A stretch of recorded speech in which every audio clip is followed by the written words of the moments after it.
Oh, I hope we're live. Oh, say, I know we're not supposed to start story time until 7 o'clock, but I thought we might gather together a little bit beforehand and maybe go through some questions you might have. Oh, just a little conversation while we let folks gather to the live feed. Oh, did I say Merry Christmas? Oh my goodness, I think I forgot. Oh, I'm a little nervous with this live TV thing. I don't do a whole lot of that. Just for very dear friends like April and Sarah. So, listen, I want to answer some of your questions. I bet a lot of you have questions about Christmas. Oh, one of the ones I get asked most often is how do reindeer fly? It's a very good question because they are not aerodynamic at all. They really aren't. Oh, especially the boys. They're pretty bulky and all those not the boys only have antlers. The girls have antlers too. Did you know that? That's a funny fact about reindeer. Yeah, they're the only deer in the world where both the boys and the girls have antlers. But anyhow, we're getting aside of ourselves. The flying thing, yes. Well, reindeer can't fly unless there's lots of Christmas spirit. That's right. Did you know they can only fly for about 1 month out of the year? There's just not enough Christmas spirit the rest of the year for them to fly. So, yes, if you could do me a favor, maybe try to have more Christmas spirit. Like in the middle of summer would be great. You say it's impossible to have Christmas spirit in the summer? That's not true. Everybody in Australia who celebrates Christmas celebrates it in the summer. Did you know it's summer down there right now?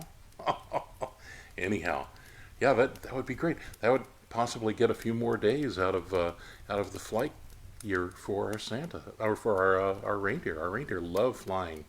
Oh, they're very excited about it. They've been flying for about the last 3 weeks, and they're getting the feel of it again. We've been doing extensive training here in northern Finland. That's where I am. Oh, no, I'm not at the North Pole.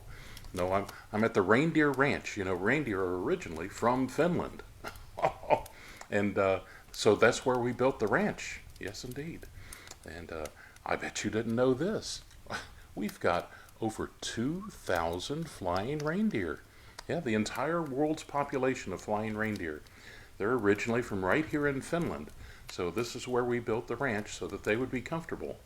And sure, that's a fun fact. Yeah, it's not just the 9 reindeer that you know. Yeah, I know you know Dasher and Dancer and Prancer and Vixen and Comet and Cupid and Donder and Blitzen. Oh, and don't forget the one that the kids like the best out in front, Rudolph, on a foggy night. Not every night, but yeah. So anyhow, yes, this is where the Reindeer Ranch is here in northern Finland, and we've got 20 hours of darkness every day. Only 4 hours of sunlight. Can you believe that? That's how far north we are. But that's perfect for the Reindeer Ranch because, the reindeer have to practice their takeoffs and landings in the dark because we do all of our deliveries at night. So having 20 hours of darkness is perfect. Now, of course, there's more darkness at the North Pole. Yes, did you know they haven't seen the sun since before Halloween at the North Pole? That's right, it stays dark absolutely all day and night. How about that? Oh, good to see folks joining in. Oh, just filling a little airtime while folks get settled in. Come on in, get some hot chocolate. Oh, wrap up in a blanket. We'll get to story time. We'll try to be right at 7 o'clock. We'll do our best. But we might have a few more questions than that. But anyhow, so getting back to the reindeer. But yes, they fly on Christmas spirit. Yeah, did you know? Christmas spirit lives right here in boys' and girls' hearts. Yes, all who believe in the power of Christmas, that's where the power comes from, is right from the boys and girls. Oh, it's not me. I'm not magical, that's for sure. And there's nothing particularly magical about the reindeer except their awesome appearance and their attitudes and all that. But no magic in them either. No, it's all from boys and girls' hearts. Yeah, that's how, as far as I know, that's how everything concerning Christmas works. Oh, boys and girls ask me, how do I get into a house where there's no chimney? Well, did you know I have keys? But these keys don't, I mean, look at them. They don't really fit anybody's lock until Christmas Eve. When, when there's a boy or girl inside who believe in the power of Christmas and they're waiting on a visit from Santa, you know what? Any one of these keys will slip right into that lock and turn it open. And that's how I get into houses without chimneys. That's right. But yeah, because the Christmas spirit makes it work, it only works on Christmas Eve when the child's expecting a visit from Santa. Isn't that something? If I tried it any other night of the year, it wouldn't work at all. So that's some interesting stuff. But that's the power of Christmas, is Christmas spirit. Oh, so try to have that in your heart all year round. Oh, let's see. Do we have any questions? Oh, I'm looking at the feed. Oh, I got a question earlier today about how in the world do I manage to go all the way around the world in one night and deliver to all those houses? Well, it's a huge feat. Let's just be honest. But there are some factors that you might not be considering. Did you know that there's lots of countries around the world that don't celebrate Christmas at all? So I don't go to those houses. Oh, and I don't go to naughty boys and girls' houses anymore. I used to go to deliver switches and coal, but we've cut that out in recent years.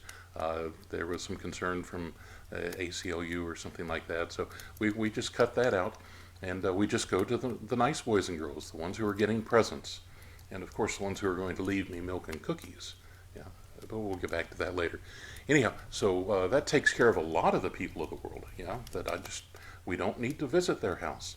And then there's certain cultures where they actually receive their presents on what's called St. Nicholas Day. Oh, I bet you haven't even heard of that. Oh, December the 6th is St. Nicholas Day. And lots of boys and girls receive their presents on December 6th.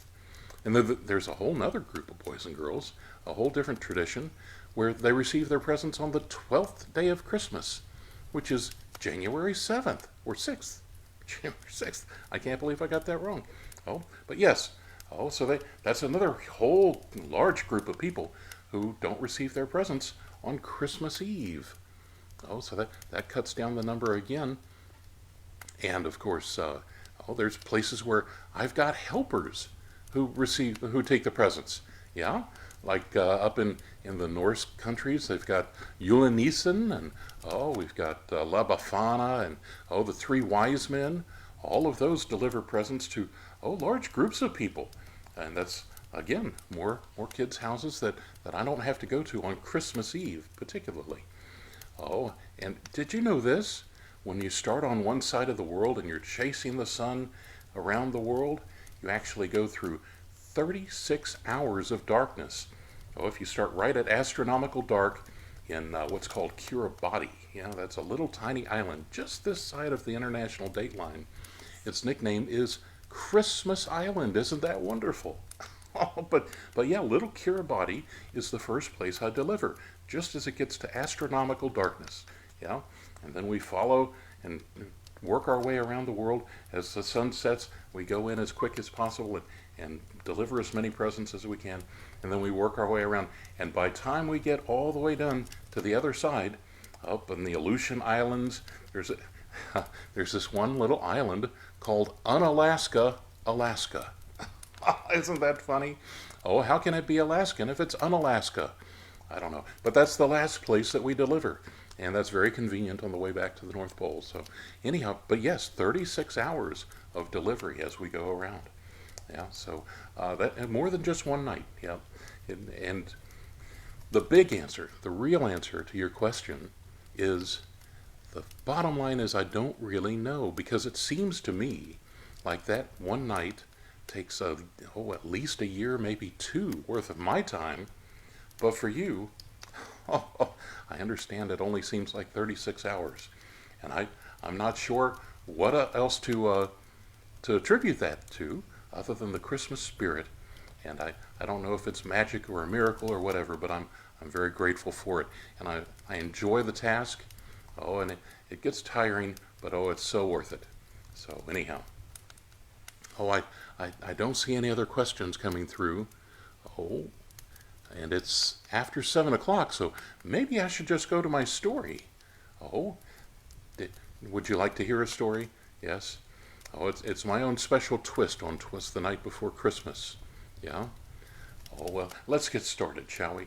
'Twas the night before Christmas, when all through the house not a creature was stirring, not even a mouse. The stockings were hung by the chimney with care, in hopes that yours truly soon would be there. The children were nestled all snug in their beds, as visions of sugar plums danced in their heads. And Mamma in her kerchief and Pa in his cap had just settled down for a long winter's nap. When out on the lawn there arose such a clatter, Pa sprang from the bed to see what was the matter. Away to the window he flew like a flash, tore open the shutters and threw up the sash. Oh, the moon on the breast of the new-fallen snow gave a luster of midday to objects below, when what to his wondering eyes should appear but a magnificent sleigh with 8 flying reindeer, with a jolly old driver so lively and quick, Pa knew right away it must be Saint Nick. More rapid than eagles my coursers they came, and I whistled and shouted and called them by name. Now Dasher, now Dancer, now Prancer and Vixen, on Comet, on Cupid, on Donder and Blitzen, to the top of the porch, to the top of the wall. Now dash away, dash away, dash away all. As dry leaves that before the wild hurricane fly, when they meet with an obstacle, mount to the sky.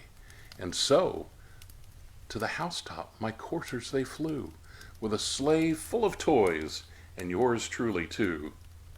And then, in a twinkling, Pa heard on the roof the prancing and pawing of each little hoof.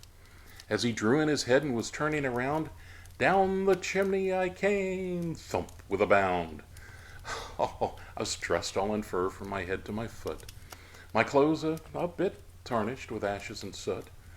A bundle of toys I had flung on my back, and I looked like a peddler just opening my sack. Pa saw my eyes twinkle, my dimples how merry, my cheeks like roses, my nose a cherry. My droll little mouth was drawn up like a bow, and the beard of my chin as white as the snow. A stick of sweet peppermint I held tight in my teeth. It had been a decoration I plucked from a wreath. Oh, I have a broad face and a big old round belly that shakes when I laugh like a bowl full of jelly. Oh, Pa thought me chubby and plump, a right jolly old elf, and he laughed when he saw me in spite of himself. A wink of my eye and a twist of my head soon let Pa know he had nothing to dread. I spoke not a word, but went straight to my work, filled all the stockings, and then turned with a jerk, and laying my finger aside of my nose and giving a nod, up the chimney I rose. I sprang to my sleigh, to my team gave a whistle, and away we all flew like the down of a thistle. But I made sure to exclaim before I rode out of sight, Happy Christmas to all, and to all a good night. Merry Christmas. I hope you enjoyed this story. I sure enjoyed sharing it with you. Oh, be good Disney campers. Santa loves you all. Merry Christmas.